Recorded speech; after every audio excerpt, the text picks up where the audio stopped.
If you're building a business, you don't need more revenue. You actually need more margin, because you can grow the top line, but if you don't have margin, you will grow yourself out of business. I was working with a company years ago, and the CEO came to me and he's like, Steve, we have a plan in place and we want to 10x this business. And I was like, whoa, hold on.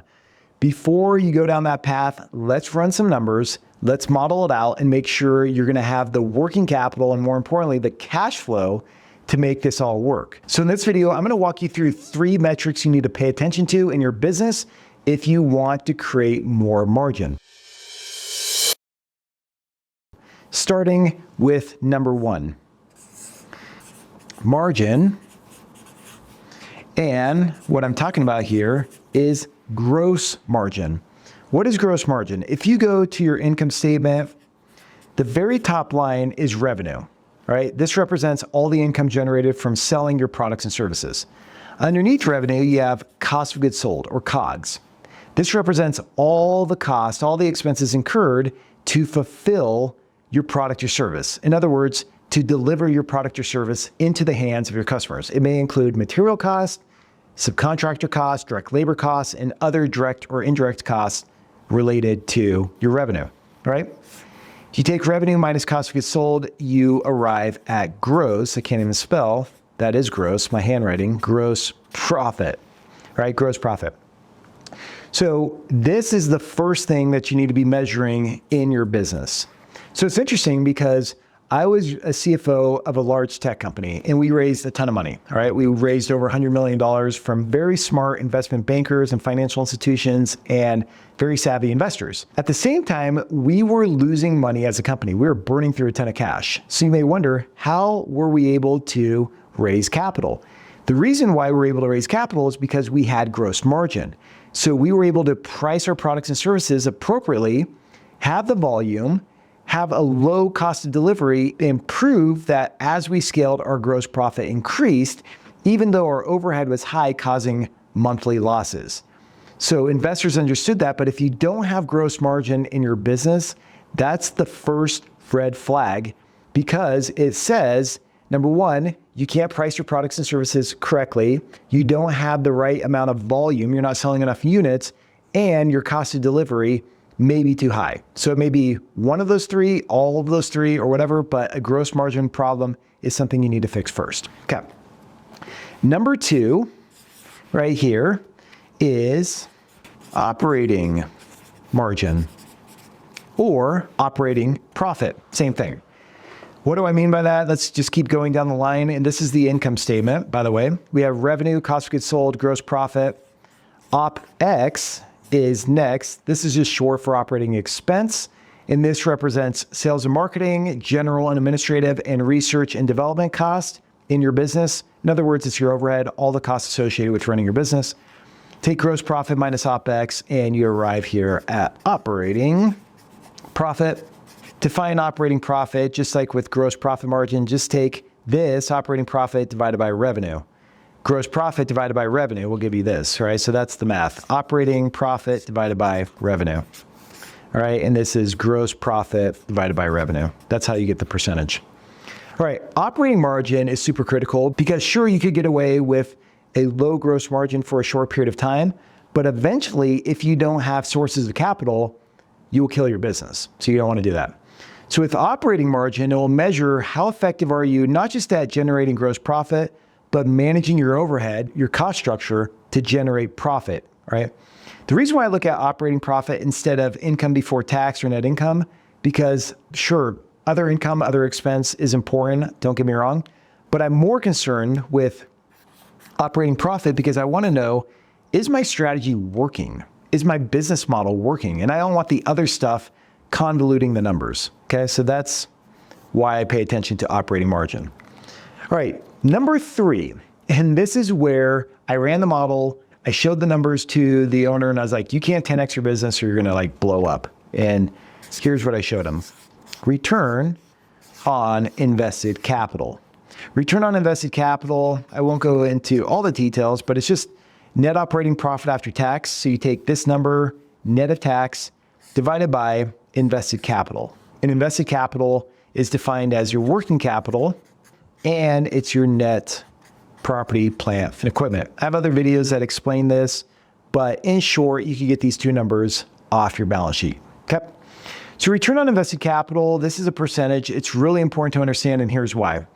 When it comes to your business, you can have a high gross margin. You can have a high operating margin. In fact, let's just say your operating margin here is 10%. And you're like, great, 10% is good. That's what you hear, right? But then your return on invested capital is 3%, which means that you're only earning a 3% return at the end of the day based on all the money you have poured into your business from an invested capital perspective. What did I just say? Okay, hold on, let me just back up. Think about all the money that's tied up in your business with accounts receivable, all the money that your customers owe you, in inventory sitting on the couch, sitting on the shelf, all the inventory sitting on the shelf. That's a little crazy. Or your work in progress. So you're doing construction projects or you're building projects and you have work that's completed, you just haven't billed for it. All that money is tied up in working capital, okay? Then you have your net property, plant, and equipment. You have to buy tractors and trucks and trailers and buildings, etc., to run your business. All this money is tied up on the balance sheet. So when you just look at the income statement and you're like, yay, 10%, we're like killing it. But then when you run the numbers here, it's like 3%. Wait a minute, I had to pour a lot of money into my business just to get this 10%. This is the number that will tell you whether or not your strategy is working, whether you're creating value. And think about it like this. The stock market, on average for the last 50 years, has generated like a 9 to 10% return in the United States. If you're earning less than that, that means that instead of just taking your money and putting it into the S&P 500 or some index fund and earning that return, you're killing yourself, right? You're like dealing with all the customer headaches, the employee headaches and lawsuits and this and that, just all the grind of your business for 3% at the end of the day. But most business owners don't look at this. They're only looking at the profit they're generating. They don't look at how much capital they had to put in the business to generate that profit. So that's why I like to look at return on invested capital. But here's something that's really cool. Your return on invested capital will tell you how fast you can grow, because this is your growth rate without taking on additional debt or putting more equity into the business. Okay, isn't that cool? Let me say that again. Your return on invested capital, this right here is your growth rate of the business, your long-term growth rate, without taking on more debt or putting more of your hard-earned capital or raising capital from investors and putting it into the business. So if that owner wanted to grow at a 10x rate, guess what? He would have bankrupted his company. So how do you fix this? The way you fix this is through a strategy. It's building a business that is asset light. It's managing your working capital or your net PP&E. It's raising your net operating profit after tax. It's doing all this so you can fix it and get to a 20% return on invested capital. Because I was joking earlier, I'm not saying to liquidate your business and just put it all in the stock market. Maybe you're growing, maybe you're at 3% now. Hey, no harm, no foul, right? It's not your fault. Just now you know your eyes have been open. Now just work towards 20%, okay?